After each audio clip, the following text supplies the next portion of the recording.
Monsieur Macron, il y a Paul Biya qui tue les Camerounais, monsieur Macron. Il y a un génocide au Cameroun, monsieur Macron. Paul Biya tue les Camerounais, monsieur Macron. Nous sommes des Camerounais, nous sommes des morts, monsieur Macron. Monsieur Macron, s'il vous plaît, monsieur Macron, s'il vous plaît. Oui, monsieur Macron. Monsieur Macron, mon pays, il y a un génocide au Cameroun, monsieur Macron.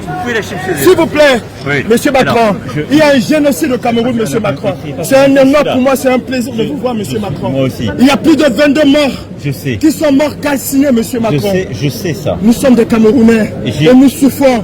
J'ai pris la Méditerranée, monsieur Macron, je vous ai écrit et vous avez répondu. Vous savez mon engagement sur ce sujet.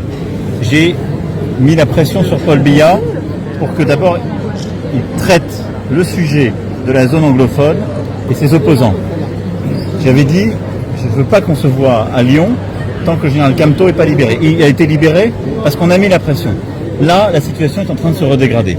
Je vais appeler la semaine prochaine le président Biya et on mettra le maximum de pression pour que cette situation cesse. Je suis totalement au courant et totalement impliqué sur les violences qui se passent au Cameroun et qui sont intolérables. Donc je voulais vraiment... je vous remercie. Je fais le maximum. Macron. Je vous remercie, monsieur Macron. Mais il y a plus de 12 000 morts aujourd'hui. Nous, les jeunes Camerounais, nous prenons la Méditerranée parce que nous avons à la tête de nos États des dictateurs. Monsieur Macron, la France est un État de droit. La France est un pays de droits de l'homme. Elle ne peut pas soutenir les dictateurs. L'Afrique a besoin du soutien de la France, monsieur Macron. Là-dessus, je le redirai clairement, je vais reparler à Jeune Afrique. Nous sommes très clairs. Simplement, la France, elle est toujours prise dans un rôle, si je puis dire, compliqué en Afrique. Nous sommes un État de droit, nous défendons l'État de droit partout. Mais quand en Afrique, un président français dit tel dirigeant n'est pas démocratiquement élu, les Africains disent « Mais de quoi venez-vous vous mêler? Vous n'avez pas à nous donner la leçon. » Donc moi, j'ai dit partout, je veux des dirigeants démocratiquement élus. Et là où ils ne sont pas démocratiquement élus, je travaillerai avec la société civile.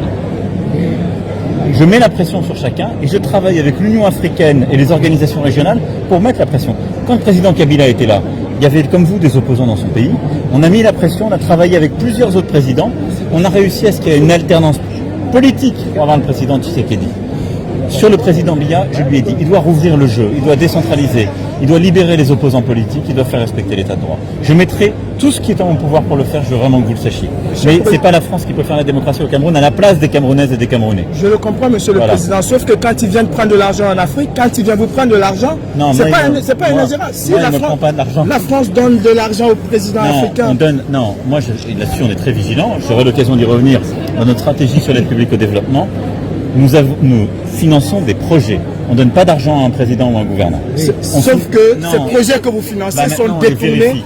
Alors non, si vous avez des sujets de détournement, faites-les-moi savoir, parce que partout on fait de l'évaluation, on vérifie, mais à commencer par des pays comme le Cameroun, on a besoin de financer des ONG, des gens qui aident la population civile. Il y a une dernière doléance, monsieur le président. Il y a des opposants au Cameroun, il y a une femme, Rosa Ndimeni, qui est en prison tout simplement parce qu'elle a demandé le boycott. Est-ce que vous pouvez faire qu'on libère ces gens? Parce qu'on sait que quand vous passez un coup de fil à M. Biya, il le fait. J'espère. Est-ce que vous pouvez me donner les noms? Je vous enverrai les noms, monsieur le président. Dites-moi qui je parlerai avec cette personne. Parce qu'il prennent les noms.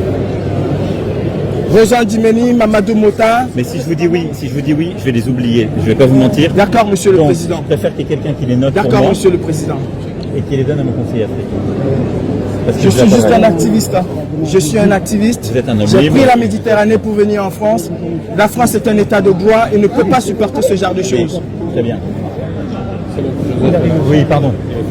Monsieur va vous donner des noms qu'il faut me donner à Franck Paris pour mon appel à Biya. Merci, monsieur. Merci, monsieur. Merci. Merci, monsieur le président. Bonjour. Bonjour à vous. Voilà. Comment allez-vous, madame? On continue. Vous allez bien? Oui. Bonjour, madame. Pardon. Comment vous voulez qu'on fasse? Vous me faites un mail avec les noms? Oui, ça vous va? Oui, monsieur. Vous arrivez à le faire rapidement? Oui, je peux vous faire le mail, mais demain, je prends le temps de répertorier. Je vous donne ma carte. Merci, monsieur. Mon mail est là. Merci, monsieur.